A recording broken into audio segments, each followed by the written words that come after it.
¿Cuál es el origen de la ciencia del yoga? En el siguiente verso del Bhagavad Gita lo vamos a descubrir, y es el Señor que transmitió esta eterna ciencia del yoga al inicio de la creación. En este verso también deducimos cuál es la cadena de transmisión de la ciencia del yoga, el parampara. Esto es un comentario del del primer verso del capítulo cuarto, y este capítulo es fundamental, es importantísimo. Y el Señor afirma que Él enseñó esta eterna ciencia del yoga al inicio de la creación. Fijémonos que dice eterna. Por tanto, la ciencia del yoga es el Dharma.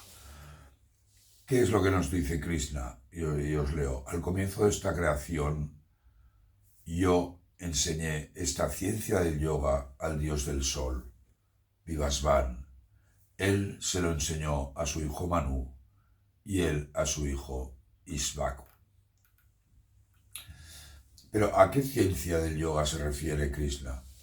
Recordemos que estamos en el capítulo 4 del Gita y en el capítulo 2 nos enseñó el Jnana Yoga, el camino del conocimiento, la filosofía Sankhya, y en el tercero el Karma Yoga, el yoga de la acción desinteresada, y también el Nishkama Karma, la acción desinteresada para purificar la mente.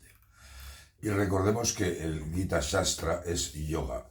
Yoga significa aquello que une. Jiva Atman se une con Paramatman mediante el yoga. Por ello el Gita es un yoga Shastra. Es decir, este yoga es el camino para lograr la realización de nuestra alma individual, nuestro Atman, y por tanto la unión con Dios. Sea, como la llames, la gran alma, Brahman, Satchitananda, inteligencia superior o como quieras. Es decir, Atman Jnana y Brahma Jnana. Y es por ello que esta ciencia del yoga es eterna. Pero ¿quiénes fueron Vivasvan, Manu e Ishkabu?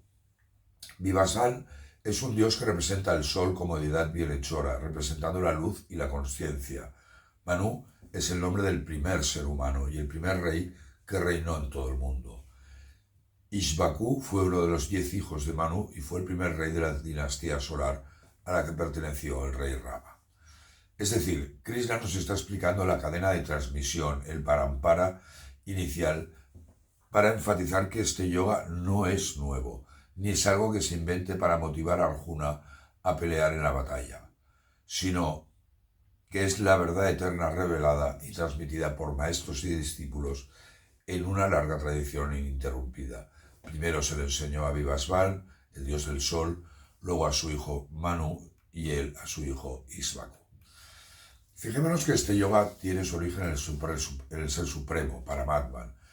Dice, yo enseñé esta ciencia del yoga, y de ahí desciende a los dioses celestiales, a los devas, y de ahí a los reyes de la tierra. Es decir, este yoga eterno espiritual se integra con el mundo de los hombres real a través de los reyes.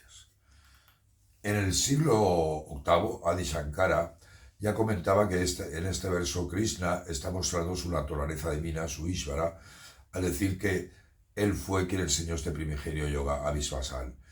Si Krishna no fuese una encarnación, sino un simple mortal, no hubiese sido posible que se lo enseñase al dios del sol, ya que existió muchísimo antes. Por tanto, este verso marca uno de los primeros momentos donde Krishna se revela como la encarnación de Vishnu bajo una forma del Ser Supremo. De hecho, en el verso 4 de este capítulo, Arjuna le hará esta misma pregunta. En el verso también leemos, al inicio de la creación. Recordar que en el hinduismo todo es cíclico. Brahma crea el universo, Vishnu lo sostiene y Shiva lo destruye. Y así eternamente. Es decir, este yoga es imperecedero. Mientras dure este universo, el hombre está obligado a trabajar, a cumplir con su dharma, y si lo hace sin apegarse a los resultados, que es la esencia del karma yoga. Y si lo hace así, alcanzará la liberación, el moksha. Mientras exista la humanidad, el Nishkama Karma representa el camino directo al moksha, a la liberación. Muchísimas gracias, soy Pedro Ronell, experto y traductor del Bhagavad Gita y de la obra de Vivekananda. Si te ha gustado este vídeo, compártelo, dale un like y suscríbete. Muchísimas gracias.